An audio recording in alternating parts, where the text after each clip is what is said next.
Salut à toutes et à tous, on se retrouve pour une nouvelle vidéo, et cette fois-ci il s'agit d'une critique d'une série, et d'une série Marvel. Oui, ça fait longtemps qu'on n'a pas fait de Marvel. La dernière vidéo Marvel, non, ça date d'avant les camps de vacances, donc pas si longtemps que ça. Peut-être 5 vidéos max en arrière. Donc du coup, cette fois-ci on se retrouve pour la critique de la série de Secret Invasion, sortie sur Disney Plus en juin. Donc du coup, prenez votre pistolet et votre cache-œil parce que c'est parti. On commence bien évidemment par le synopsis de la série. Donc Nick Fury apprend l'existence d'une invasion clandestine de la Terre par une faction de Skrull, des extraterrestres métamorphes. Il interrompt alors sa mission spatiale pour rejoindre ses alliés, dont Maria Hill et le Skrull Talos, qui a fait sa vie sur Terre. Ensemble, ils s'engagent dans une course contre la montre pour contrecarrer l'invasion Skrull imminente et sauver l'humanité. Pour les personnages, nous avons 5 personnages principaux. Nous avons bien sûr tout d'abord Nick Fury qui est le personnage central de cette histoire. Donc du coup c'est l'ancien directeur du SHIELD et qui fait partie d'une nouvelle agence. Est-ce que c'est lui qui dirige le SWORD? Je ne pense pas, mais visiblement il en fait partie. Nous avons ensuite Maria Hill, le bras droit de Nick Fury, ancienne agent du SHIELD, Talos, le général des Skrulls, Gravik qui est le nouveau chef des Skrulls dont celle de la nouvelle faction, et Gaïa, la fille de Talos. Saison 1, épisode 1, Retour sur Terre. À Moscou, Talos poursuit Everett Ross, qui vient de tuer l'agent de la CIA Prescott, qui a émis l'hypothèse que les rebelles Skrulls complotaient pour inciter à la guerre entre la Russie et les États-Unis, mais Maria Hill arrive trop tard pour aider Ross, qui décède. Elle découvre alors qu'il est un Skrull et appelle Nick Fury. De retour sur Terre pour rencontrer Talos, Fury apprend que Talos a été exilé du Conseil Skrull et que l'ancien allié Gravik a pris une position de leader avec les rebelles. Perturbé, Fury est kidnappé par des agents du MI6 et amené à rencontrer une vieille connaissance, Sonya Falsworth. Il propose une alliance pour arrêter Gravik, mais elle refuse considérant Fury vieillissant, ayant perdu toute sa force depuis sa réapparition à la fin de l'éclipse. Utilisant un micro pour l'espionner pendant sa rencontre avec le Premier ministre, Fury et Talos localisent un autre rebelle, Vassili Poprichin, mais Fury tue Poprichin, remplacé par un Skrull, après que Talos échoue à l'interroger. Talos retrouve sa fille Gaïa qui a acquis des bombes sales pour les rebelles, les Skrulls étant insensibles à la radioactivité. Après avoir affirmé que Gravik a tué sa mère, Soren, Gaïa révèle le plan des rebelles d'attaquer la place Vossoyedinye le jour de l'unité nationale et marque les emplacements des bombes.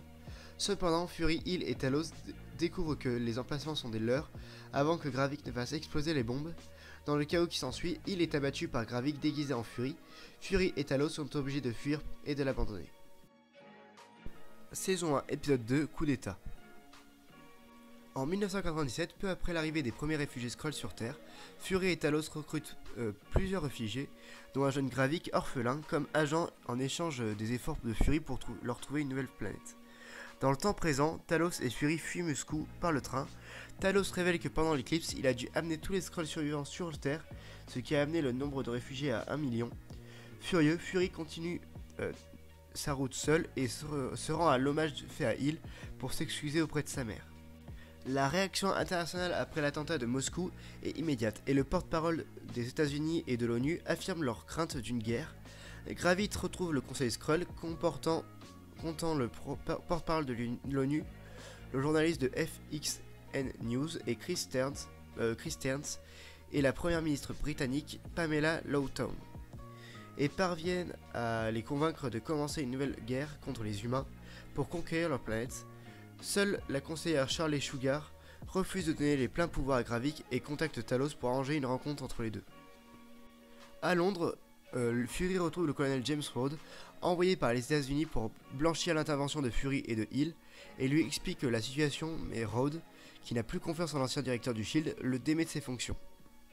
Falsworth torture Brogan, un rebelle Skrull capturé par les Russes, qui révèle que Gravik travaille avec 2 scientifiques, les Dalton, pour construire une machine qui renforcera les Skrulls.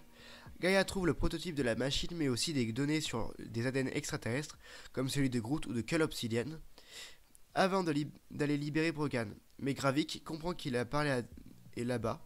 Fury rentre chez lui et retrouve sa femme, Priscilla, une Skrull. Saison 1, épisode 3, Trahison. Gravik explique au conseil Skrull qu'il souhaite doter tous les Skrulls de pouvoirs pour mener à bien leur quête d'un foyer et maîtriser la Terre. Il explique qu'il a demandé à certains de ses agents de s'infiltrer dans la Royal Navy pour attaquer les Nations Unies et entraîner le chaos. Il s'entretient aussi avec Talos pour trouver un arrangement, mais celui-ci le blesse après qu'il a menacé sa fille Gaïa. On découvre ainsi que Gravik possède Extremis et peut guérir de ses blessures en quelques secondes. Gaïa donne secrètement des informations à son père à propos de l'attaque en cours et Fury et lui parviennent à la stopper. Gaïa les aidant en cherchant le code d'activation de l'attaque dans la mémoire d'un officier dont l'identité a été usurpée par un rebelle. Gaïa tente ensuite de fuir mais Gravik la retrouve et lui tire une balle dans la poitrine, la laissant pour morte. Parallèlement, Priscilla cherche à parler à Gravik, mais son interlocuteur au téléphone lui indique qu'elle devra traiter avec lui.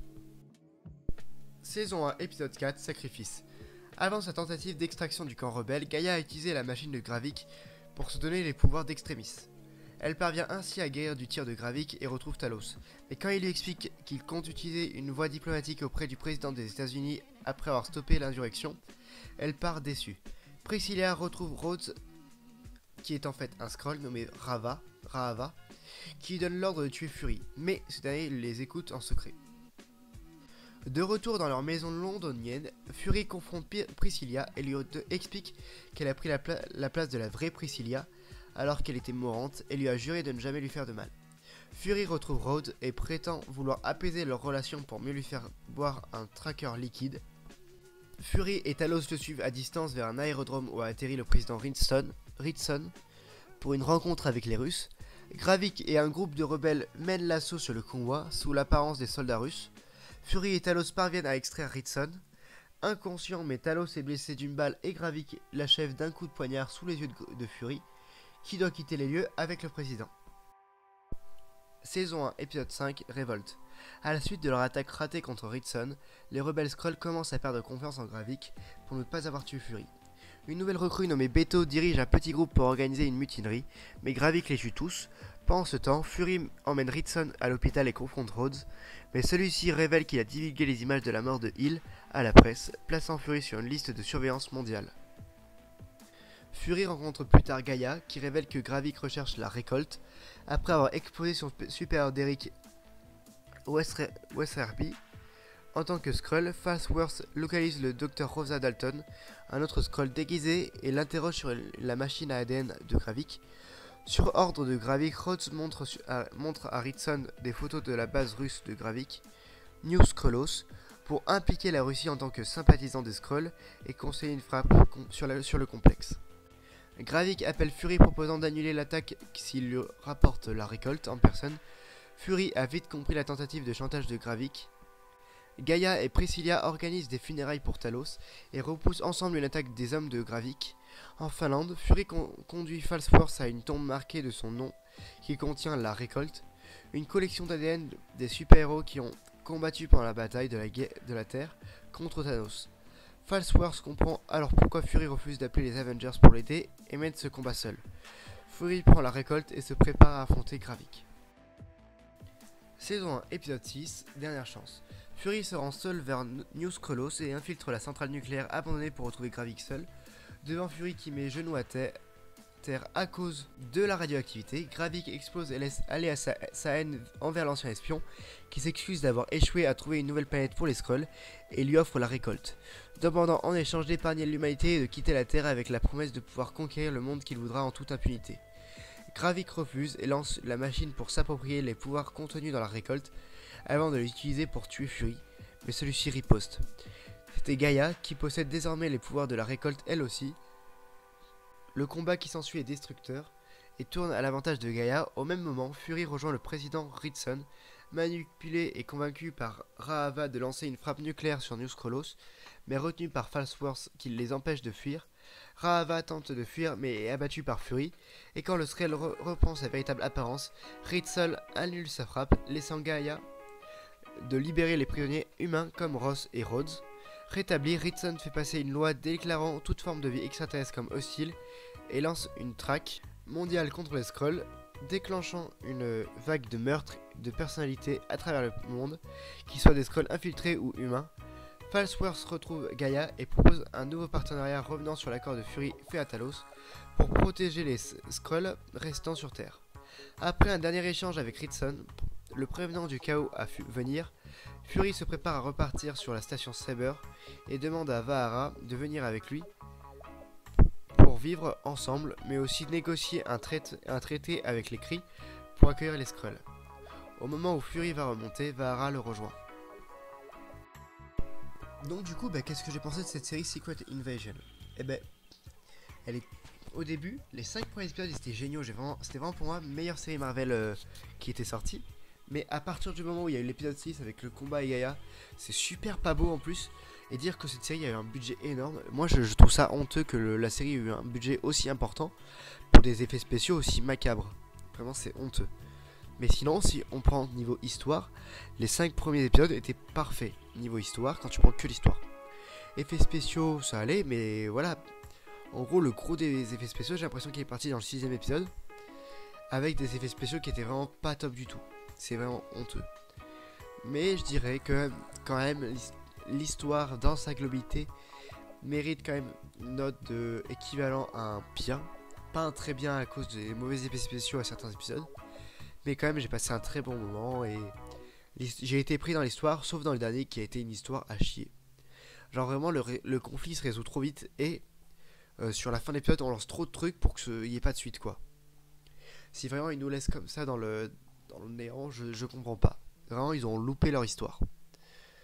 Bon, qu'est-ce que je pourrais dire? Les acteurs sont tous très bons. On a des grands noms au casting. Je parle un peu du nez parce que je suis malade.